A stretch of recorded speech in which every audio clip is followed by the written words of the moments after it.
Hey guys, Trent here again, and you're logged into the Trenternet.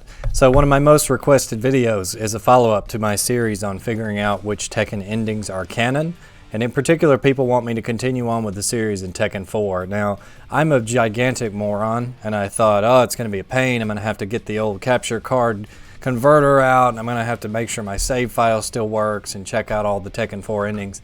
And then I realized I'm a gigantic idiot because Tekken 7 already has all these things in the gallery mode unlocked for free or with fight money or whatever. So that's why we're playing Tekken 7 behind us, so that we can just check all the endings and figure out which ones are canon. Now if you'll look, I've also got my handy dandy, where is it? Yeah, there we are. I've got my handy dandy spreadsheet, which if you'll see what I've done, in case you've forgotten since it's been so long since the last video, we have all the characters listed here, we have type of ending, and then we have canon or not, and then we have different colors to signify if it's canon, non-canon, so on and so forth. And there's basically 3 different types of endings that Tekken has. There are conclusion endings, which are basically, this is what happened to this character at the end of the tournament, that's it.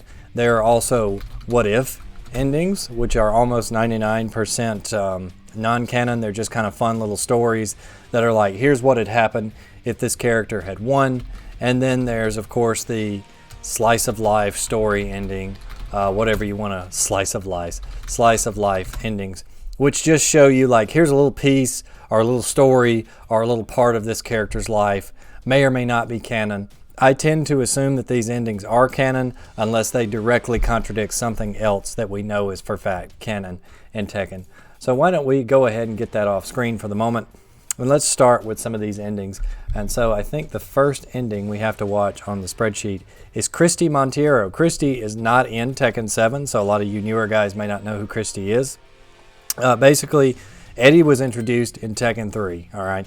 Tekken 4 was supposed to be kind of like the next generation of Tekken, even more so than Tekken 3 was. And so Eddie was MIA and replaced with Christy.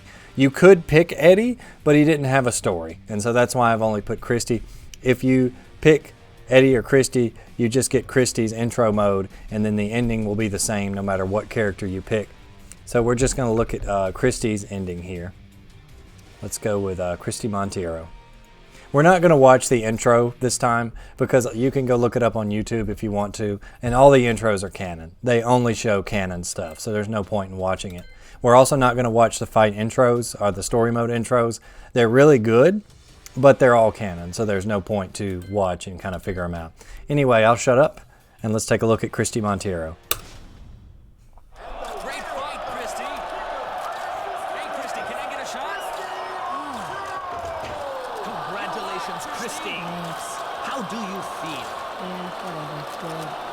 Anyone you want to share this victory with? So tell us, what was the key to your victory?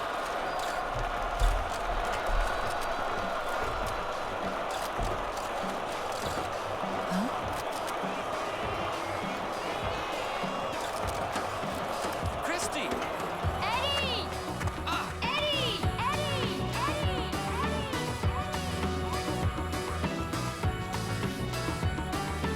Eddie!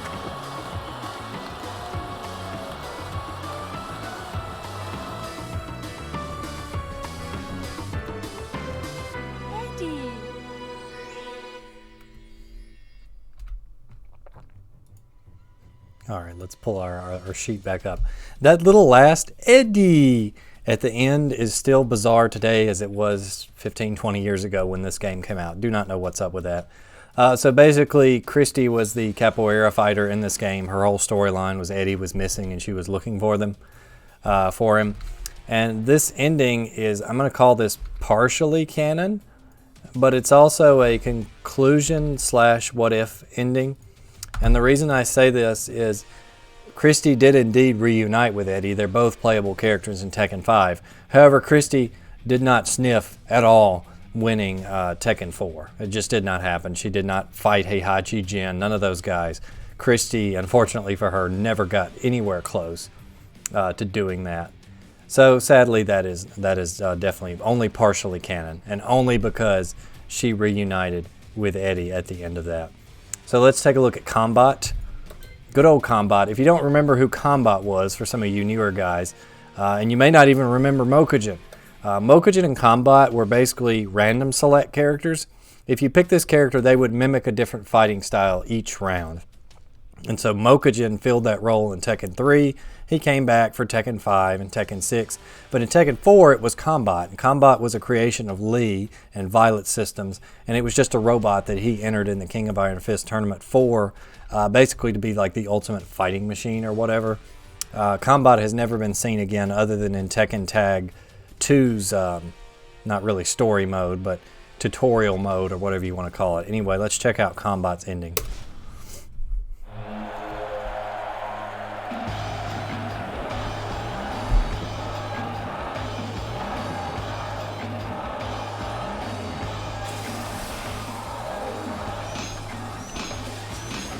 You did well, Combat. Also, you got English-speaking Lee here, which is kind of weird. The world is mine for the taking.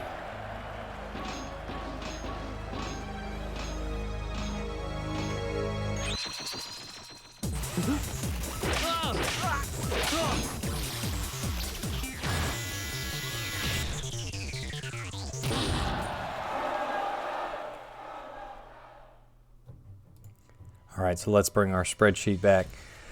So Combat has never been featured in another Canon Tekken game. He most certainly did not win the King of Iron Fist Tournament 4. So we're going to say this is a non-canon, and it's definitely a what-if ending. This did not happen in no way, shape, or form. Chances are Combat got destroyed, or Lee destroyed him, or whatever, and that was just the end of Combat. Lee just dropped that project for other concerns, as it would be. So next, let's check out Craig Marduk. You guys may remember him as being introduced to Tekken 7 as DLC, but this is actually the first game Marduk was in. And his story was basically King wanted to fight him, so he entered the tournament after he killed Armor King. So let's check out Marduk's ending.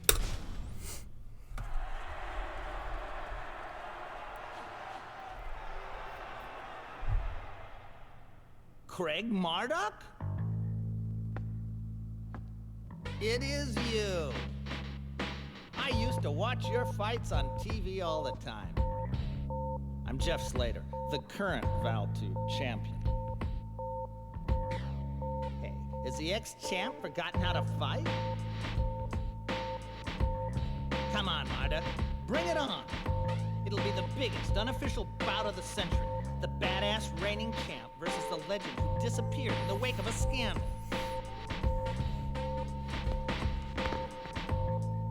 Oh, running away, huh? What's that? Afraid to see legendary fighter KO'd in the headlines? Oof. Don't bother getting up.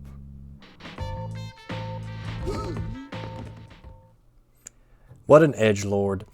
So let's go back to our spreadsheet here. So Craig Marduk, this is definitely a slice of life ending. There's nothing that says this couldn't have happened. So I'm going to call it canon. I believe King's ending is canon for this game. It's like a conclusion ending for this little story beat here. So what probably happened was Craig was sitting there waiting on King or something, and this idiot shows up and he puts him on the ground, if I had to guess. But there's nothing that would signify that this is not canon, so we will let it stand. So up next we got Steve Fox.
Okay, so I'd just like to point out Lei Wulong failing as usual.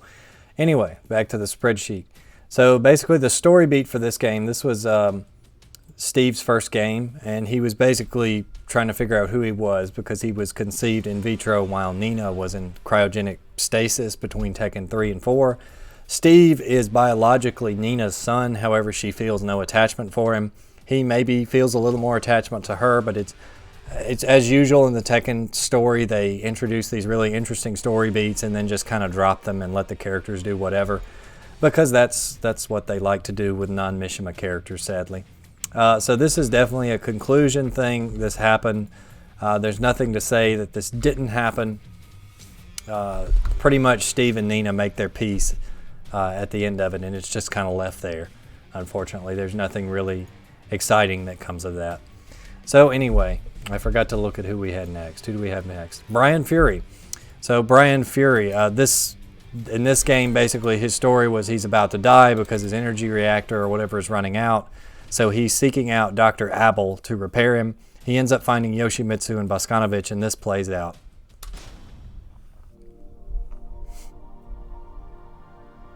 Ah, you're finally awake.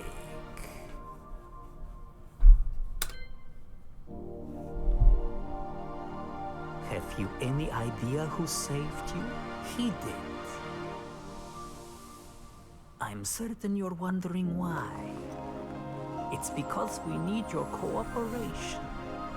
By mechanizing you, I will extend your lifespan.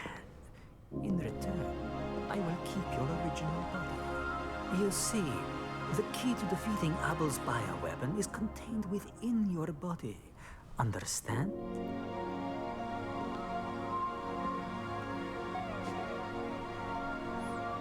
Well, shall we get started then?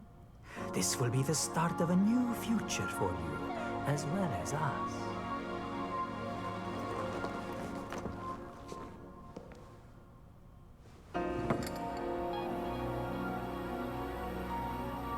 When you wake, it will feel as though only a moment has passed, but in reality, a year will have gone by. You will be completely reborn in a new body, all right? Well then, sweet dreams.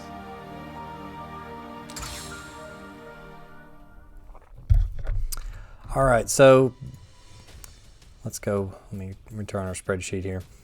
So basically what happens with this one, this is a conclusion ending. This happens, and it's also canon. This actually happened.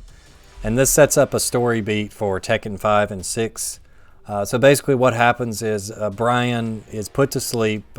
Dr. Bosconovich gives him a new body. Brian wakes up, proceeds to just wreck the entire place, kill all the Manji, who is Yoshimitsu's family and clan, and then leaves. And so Tekken 5 is basically this Brian versus Yoshimitsu story that is pretty much abandoned by Tekken 6 because we couldn't have a canon winner in a duel in Tekken. No, that wouldn't be good unless it was a Mishima, of course. Would be too interesting to see thematically what happened. And so the story beat is pretty much dropped in the next game. But this did happen to Brian. This is true. This is canon. This did, in fact, occur. So next up, we have Heihachi, who is a Mishima. However, he had been usurped by Jin, so Heihachi doesn't get to have canon endings anymore. Let's check out Heihachi.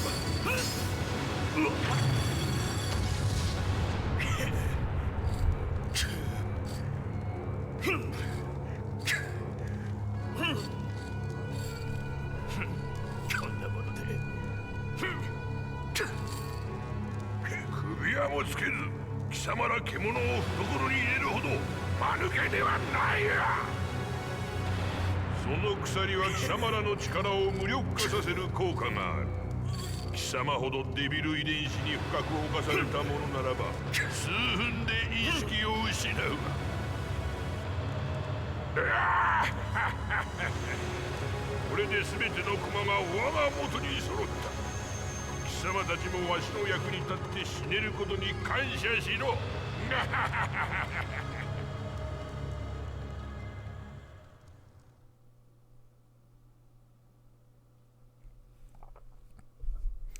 Sounds like the real timeline instead of the Tekken timeline. Anyway, let's pop back up here. So this is very much a what-if ending, and it is non-canon. Heihachi did not win the tournament.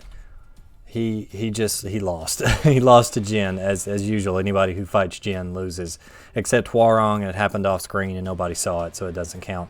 So this is non-canon. Heihachi actually did beat Kazuya in the King of Iron Fist Tournament 4. However, after that, there were some more fights that took place that Jin came out on top of, as we'll get to later. So this is just a what-if ending had Heihachi won. So let's check out Hwoarang.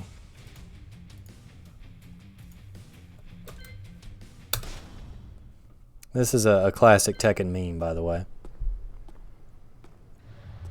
You're finally here. So, what do you want? I never got to fight you at the tournament. I'll take you on right here, right now. There's no reason to fight. You ain't got one? Well, I do. I do.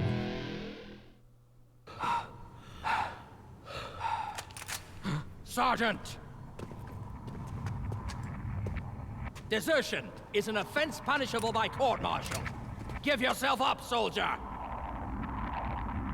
Oi.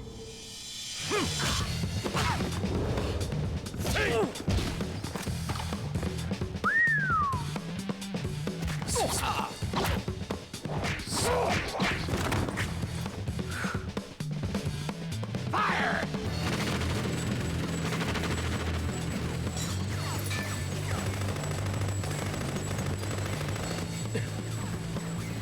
Kazama, remember, I kicked your ass back there. Hey, you listening? I'll give you a chance to even the score at the next tournament. You better show up.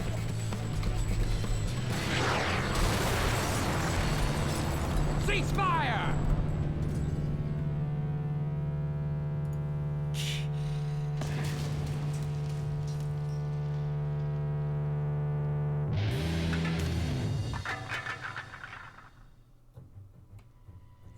Okay, so this one is kind of tricky.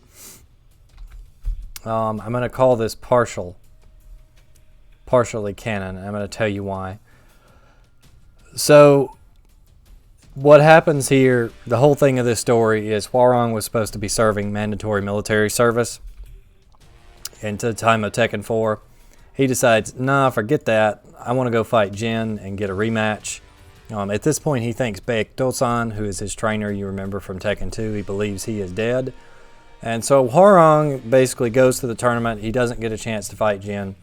This ending is partially, I'm going to call it partially canon, because the Tekken 5 intro basically says that he was going to fight Jin, but then the military showed up and deprived him of the chance to fight him, which is his whole reason for entering Tekken 5 with Baek. He basically finishes out his military service, somehow avoids getting court-martialed, comes back, fights Jin.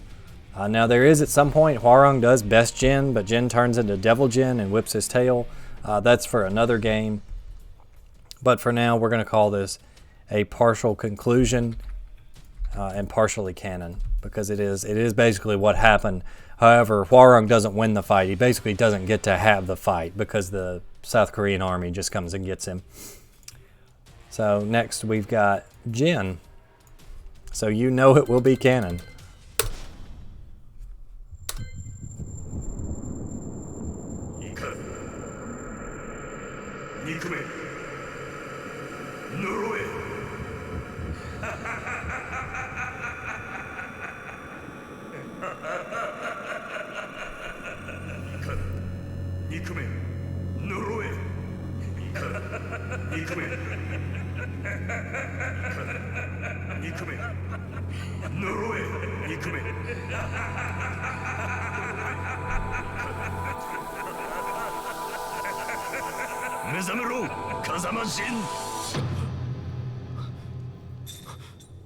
So see, those are the same chains from the Heihachi ending, but they don't negate the devil gene at all.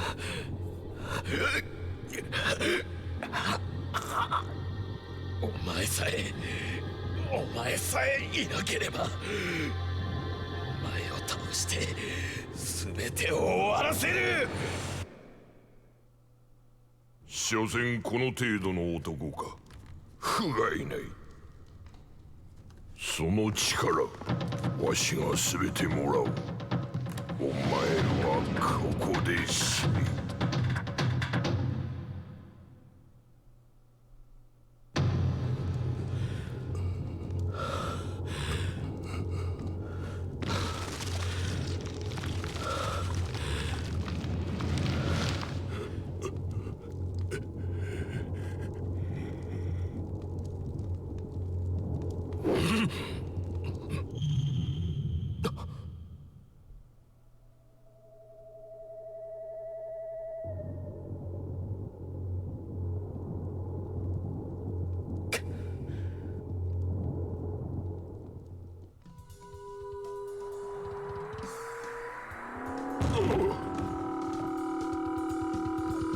母さん、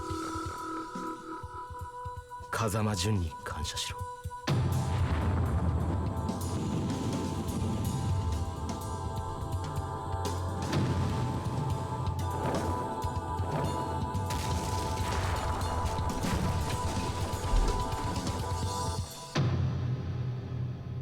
And then there's one white feather, which is like the good in him or whatever. Okay, so a few things about this ending, and I know I brought the thing up earlier, but you didn't miss anything. This is definitely a conclusion. This is the canon ending to Tekken 4, the most ending of all the endings. So a few things about this ending. You'll notice it cuts to black at several times in there. And the reason that was, Jin being the main character, his story mode is a little special. It's constructed a little better. And so what happens throughout his story mode is he's on his way to fight Kazuya. A bunch of Tekken Force thugs show up and overwhelm him with their numbers. He wakes up in Hanmaru, chained up, which is the first part. The person he's talking to is Kazuya.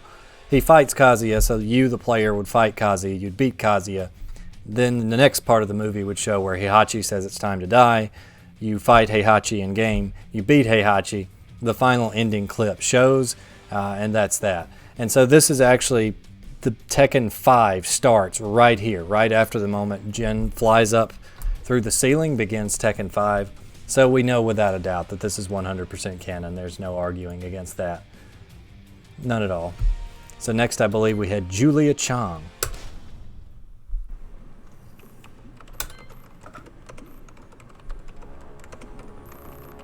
So after the whole Michelle Penda kidnapping thing was done, basically this is where we see the start of Julia's eco-warrior phase, was here in Tekken 4. That's Dr. Abel, by the way. The devil and human. The devil cells destroy the human cells, making it impossible to create a viable life form. But when you introduce Genicell, the biological purifying qualities of the Genicell can suppress the devil cell. Remarkable, isn't it? Join us in our research. This research will be the end of mankind. What are you doing? Stop! Very convenient how easy it was to delete Do you that. want to destroy your dreams of reforestation? You're destroying the future of mankind. You're wrong.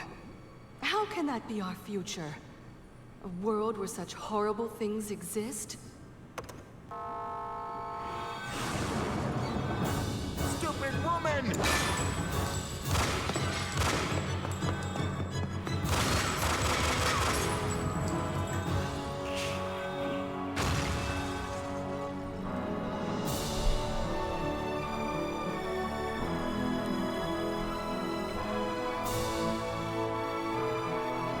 I'm going to go on to Tekken 7, where I will become unbelievably broken. One day, I will reforest this land. after I spend 3 games not achieving I any swear market it. progress. Ooh, I'm being a little salty here for some reason. Anyway, Julia. This is 100% canon. This is a conclusion to Julia's story. Basically, she's trying to reforest everything, but she deletes the files because she thinks it would be bad for humanity. I also believe during the Brian Fury ending, this is what he was talking about as far as the key to defeating Apple's bioweapon. Tekken doesn't do a good job of explaining it, but I believe this is what he was talking about as far as the research Apple was doing. So let's check out Kazuya now.20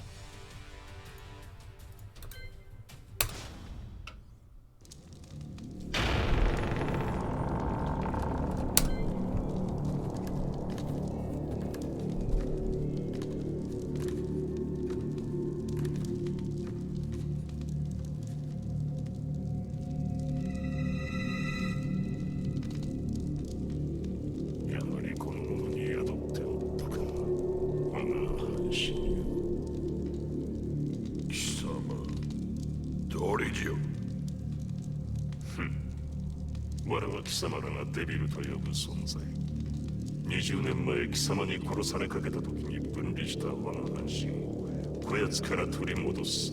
今こそ我が復活の時。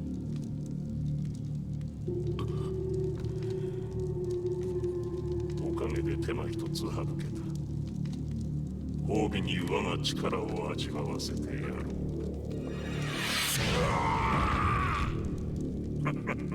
どうした貴様らの科学で我を研究し尽くしたのではないのか。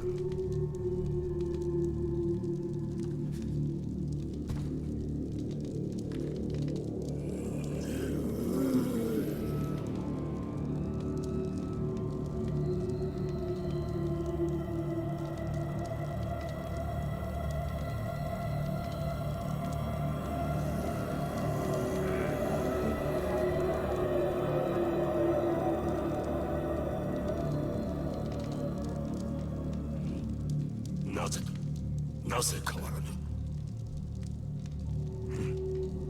風間とやらの力。和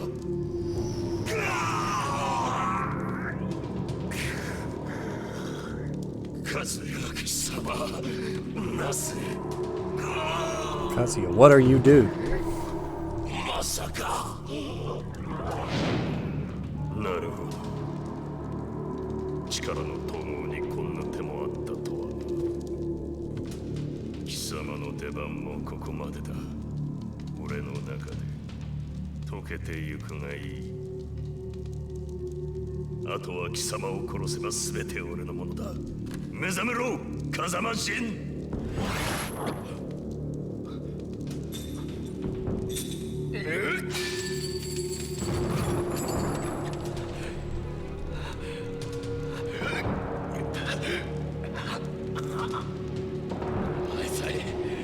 Pretty sure this is the exact same footage from the Jin ending.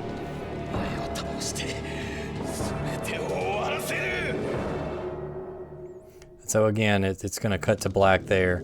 And then since you were playing as Kazuya, you would have fought Jin as Kazuya and won, and this would be the ending you would see.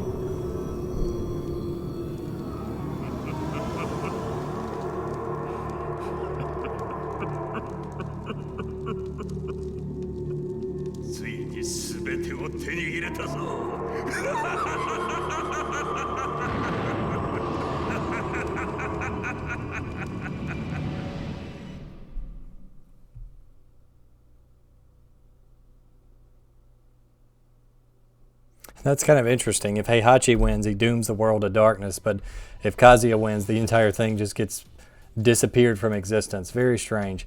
So this is very much a what if, and it's non-canon for several reasons. They did fight. Obviously, Jin won that fight. Kazuya didn't win that fight. And Kazuya is basically in control of the devil, not the other way around, as this kind of implies. So this is just a didn't happen type thing. So let's look into King.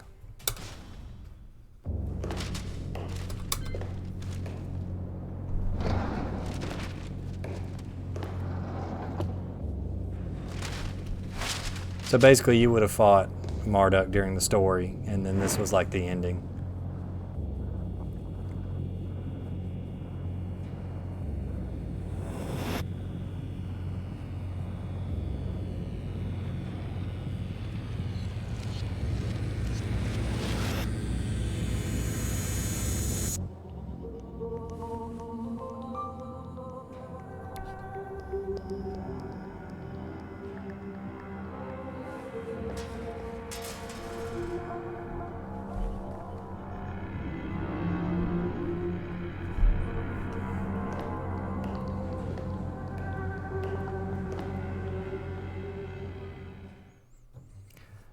So I have a lot of questions about that ending. For example, how does a man in a tiger mask just walk into a hospital unnoticed? How is a guy in the ICU and not being attended to by tons and tons of people? Anyway, all that weirdness aside, this is a canon ending. This actually happened, and it leads directly into King and Marduk's stories for Tekken 5, which is basically continuing their rivalry, and then that moves into the whole Armor King 2 thing. It's a very strange and unusual case of Tekken actually progressing a storyline of side characters. King, Marduk, and Armor King are one of the few sets of characters that have actually gotten their story to continue, so good for them. Anyway, let's check out Kuma. If this is the ending, I think it is. One of my favorites. 熊よ、その契約書に母印を押すのじゃ。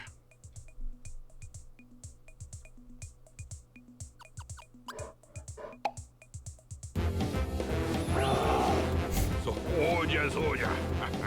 他の力をほれ、まだまだあるぞ。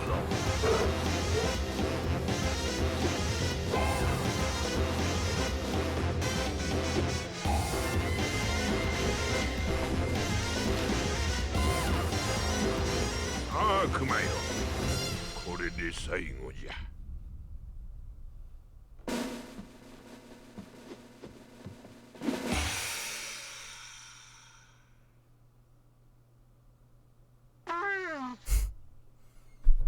Kuma didn't fall for it. Heihachi tried to pull a fast one. I don't know if you read the text on the last one, but it basically said that Kuma gives all his stuff back to Heihachi, and Kuma made him pay for it, as he rightfully should. This ending is very funny, but it is also, unfortunately, just a non-canon what-if ending. Kuma did not win the King of Iron Fist Tournament 4. I think actually he was defeated by Paul, if I remember correctly, so this did not happen. Unfortunately, no Kuma. No Kuma Iron Fist this time. Let's check out the best character in the series, Lee. Here's hoping they release footage of him in Tekken 8 soon.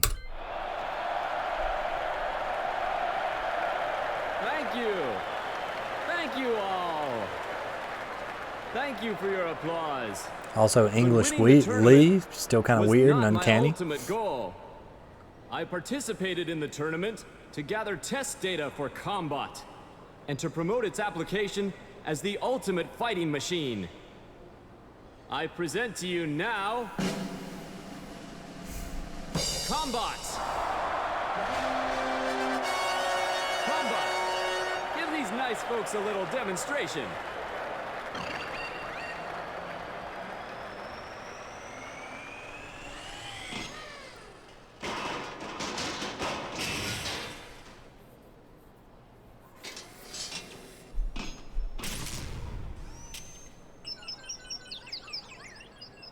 Damn it.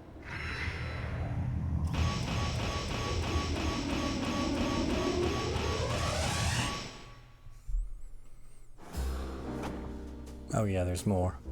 So this is another one of those like multi-part endings with fights in them. Mr. Lee, the new combat prototype is finished, sir. This one better work to spec. Yes, combat experiments were conducted against Heihachi. 10.23 seconds into the experiment, Combat unleashed a 50-hit combination. Heihachi was completely helpless. Excellent. Ooh, weird English, excellent.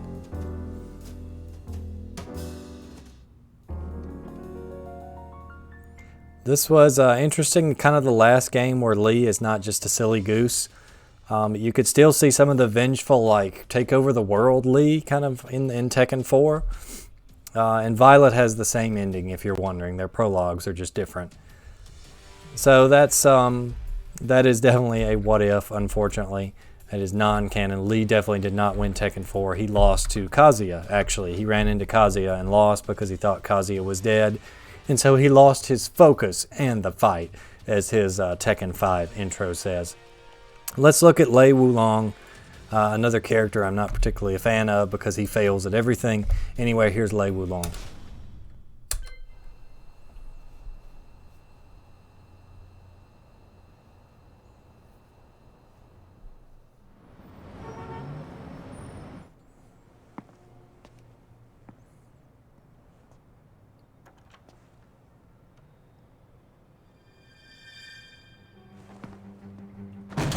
Please! Please!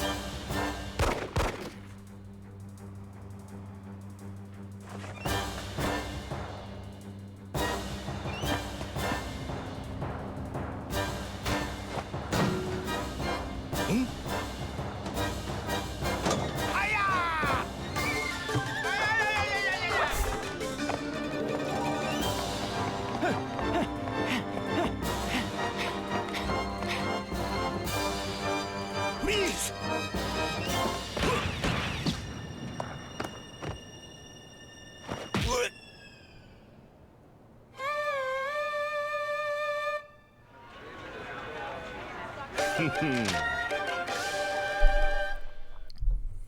Okay, so that was kind of a weird thing at the end where it said he triumphed, but I mean, did he really?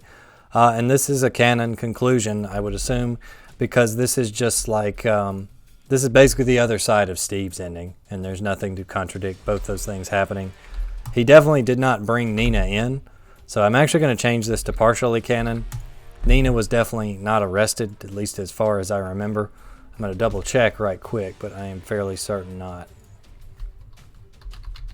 So we're just going to head on over to the old Tekken wiki to check her Tekken 5 intro. Yeah, didn't happen. The syndicate was destroyed, apparently, that she was working for, but she was not arrested. So, and this is according to the Tekken wiki and later intros. So yeah, this is a partially conclusion canon ending for Lei Wulong, Super Cop Lei Wulong. Let's check out Ling Chao Yu. In case you're wondering, Miharu's ending is the exact same. That's why I don't have her listed here, but they do share an ending in this. So no need to write out both of them.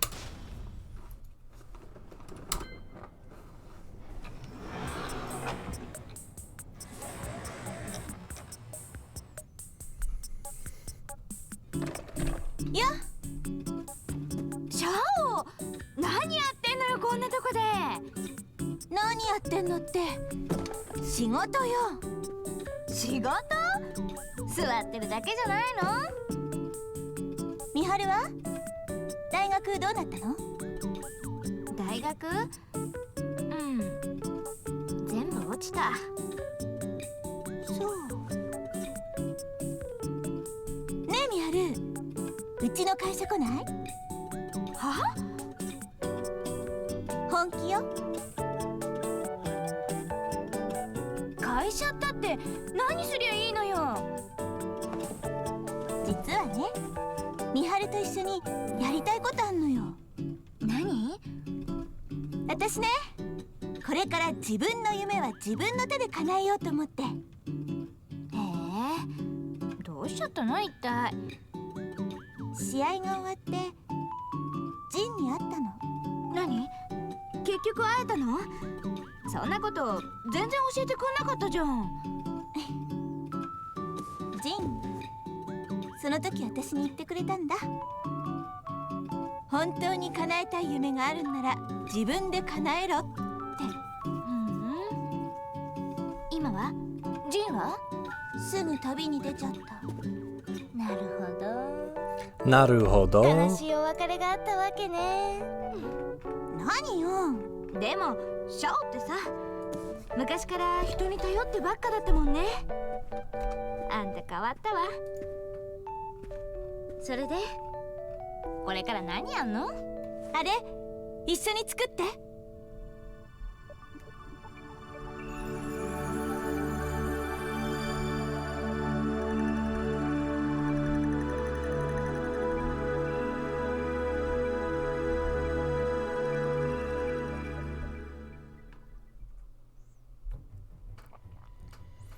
Okay, basically, this is obviously not canon. Xiao Yu did not win the tournament.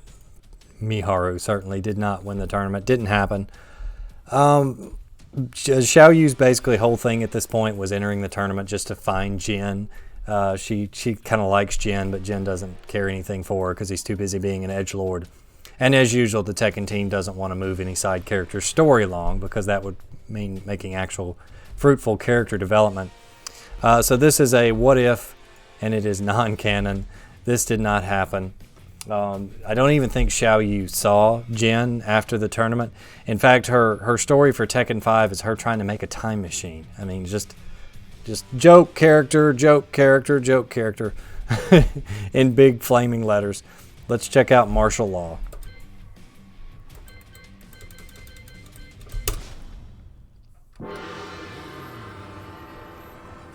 Another classic Tekken meme ending.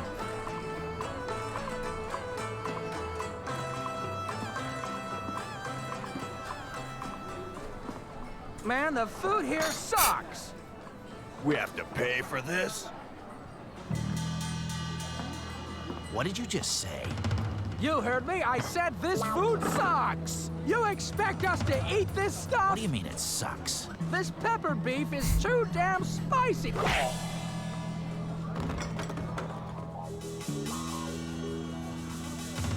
What are you talking about? This is good.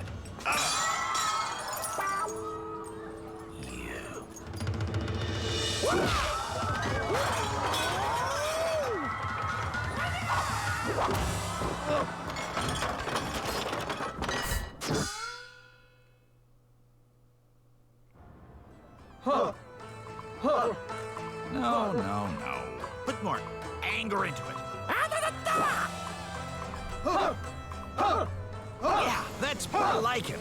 Lower your stance a bit more and...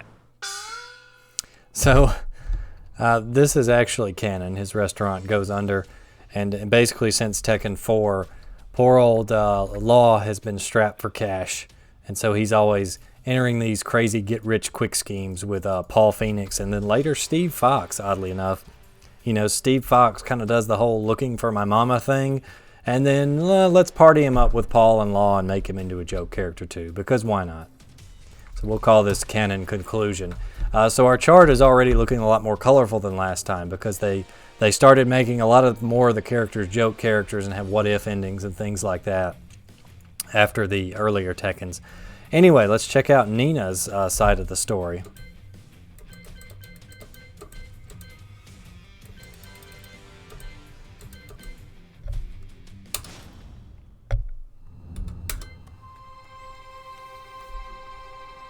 So basically she finds out that she's Steve Fox's mom. Even though she's supposed to eliminate him because Steve won a boxing match that he was supposed to throw. It was kind of a Marcellus Wallace, Bruce Willis type situation.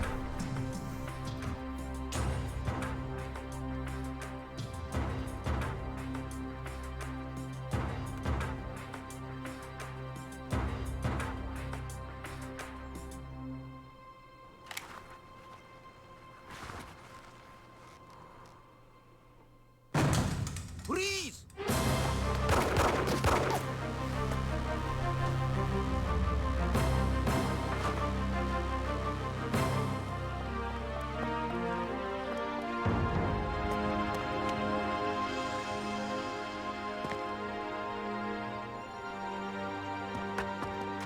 Please! Look out! Thanks.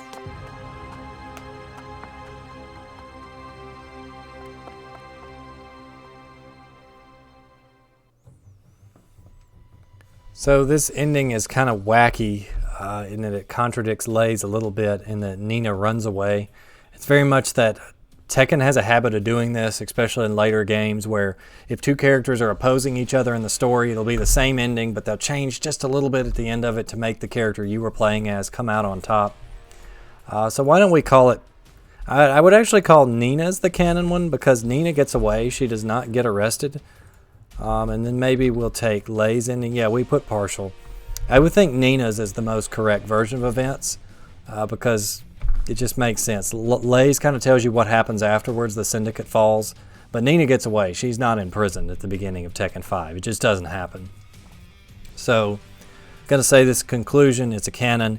And this whole little trifecta is one of the few times that Lay, Nina, and Steve do anything useful. And for one, Nina's done some useful things. But Nina shows some emotion here, which is really rare for her character. Usually she's just kind of a cold-hearted assassin character who doesn't really do much. At least not until she starts hanging out with Zaibatsu in 6 and 7. This is why I've always preferred Anna, because she's silly, but at least she has a little bit more of a personality. But this was a rare moment of emotion from Nina. So one of my more, I like this Nina ending better than the others, actually. I'm not the biggest Tekken 4 fan, but I enjoy that little trifecta there. So now we get to go back to the jokes. Let's check out Panda.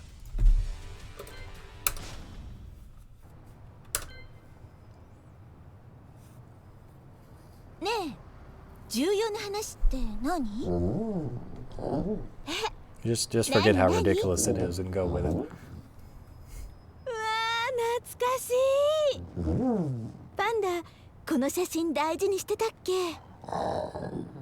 でも、どうして急に？あ、ジン？わかった。一緒に探しに行くってこと？私一人で？どうして？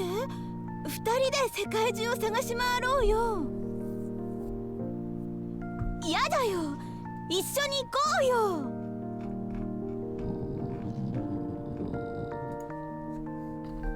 そっか。もしかして自分が保護動物だってこと気にして？でも。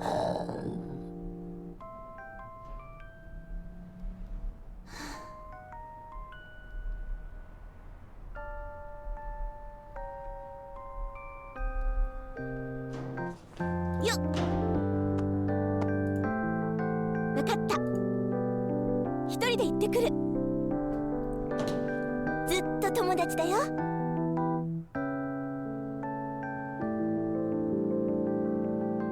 ありがと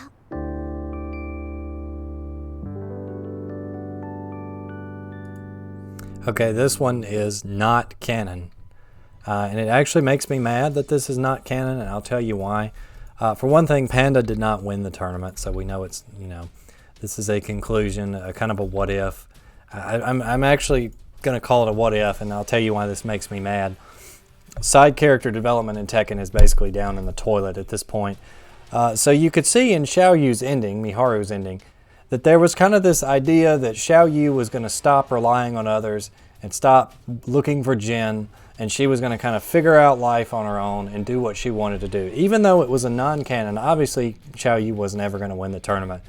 Even though it was non-canon, it was still kind of like they were building in this direction, like Xiao Yu needs to find herself and go on her own and figure some things out. And that's kind of what Panda, like if Panda had won the tournament, Panda was going to push Xiao Yu to do that. But it never happens, all right? Tekken 5, again, Xiao Yu's story is that she is looking for someone with a time machine so that she can go back in time and undo the tragedy of the Mishima family. Panda's story is that Panda is basically, hey, I'll enter the tournament with you to help you out.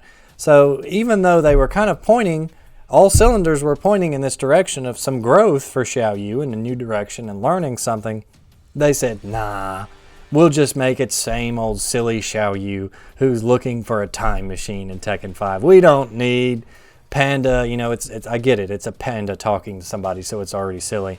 But we're not going to have these characters grow at all. We're just going to do the usual bull crap we always do and focus solely, laser focus on the Mishimans and just screw everybody else. Even though you're only making one ending per game at this point, so I think you could move some characters along a little bit. Nope, screw it, we're just going to be boring as always. Anyway, let's check out Paul. Paul Phoenix, and this one's going to make me even angrier if I had to guess. Where are you at, Paul? Here you are. All right, let's take a cab. Ah, it's douchebag Paul.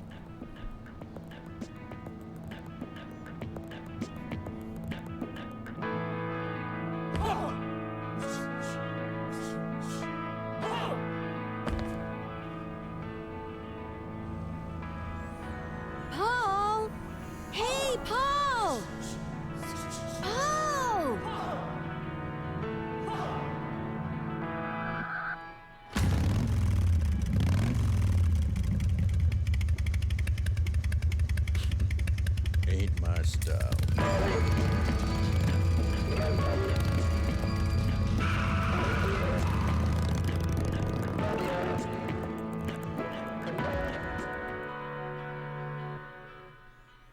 Okay, so a few things about this ending. Some of the endings in Tekken 4 would have a brief outro before them, or an intro rather. Like the ending itself would have an intro built into it with like text. And most of them are fairly, they're useful, some of them not. Unfortunately, they're not shown in the gallery mode here. Paul's, there is one that happens before, which says that he wins the tournament, becomes insanely rich. He lets Dr. Abel run everything, and Paul basically just becomes a figurehead because Abel does all the day-to-day running of the Zaibatsu. So Paul really is just kind of a figurehead, and he lives kind of a hollow life. And then you see this little scene of him walking with some lady, and he sees Marshall's dojo, presumably after his restaurant went bust. And he sees that picture of himself from his glory days and thinks, you know, he kind of finds himself. He comes to himself, comes back to his self. And so what we have here is, again, particularly in a non-canon ending, Paul didn't win Tekken 4, something potentially interesting that is just never follow up on, expanded on, or anything at all, unfortunately. And this is one of the better endings in the game, I thought. And there's a nice little Tekken 2 reference at the end of it, which is always cool. But unfortunately, this just did not happen. Paul has been relegated to full-out joke character at this point, and this is kind of a what if Paul had won Tekken 4. Thank goodness he didn't, although he might as well have, because he still ended up becoming a joke in the story anyway. It's a real shame what happened to Paul. Keep in mind, Paul fought Kazuya to a draw before the beginning of the first tournament. So let's check out Yoshimitsu as our final ending of the day.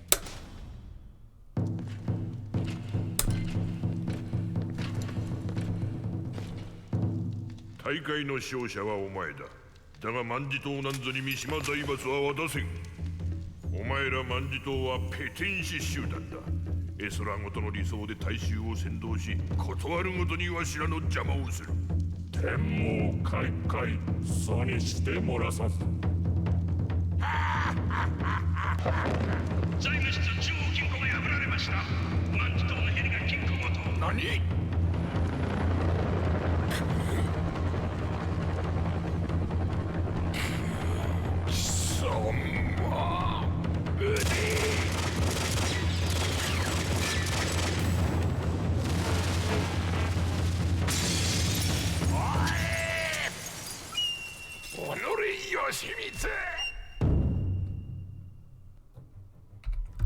？Alright, so that is very obviously not canon. We know that Yoshimitsu did not win Tekken 4. That's a decent ending, I guess. It's non-canon, and it is a what if Yoshimitsu had won. So yeah, let's take a look at what we got here. So we got a few canons this time, a lot of non-canons, and a couple partials. Very interesting compared to the others. But yeah, this is the endings of Tekken 4. Hopefully we'll get to Tekken 5 sometime soon. Tekken 4 was kind of an interesting entry. It was kind of a reboot, but not. It was kind of laying the foundation. You know, Tekken 3 kind of brought the series forward as far as movement and those things.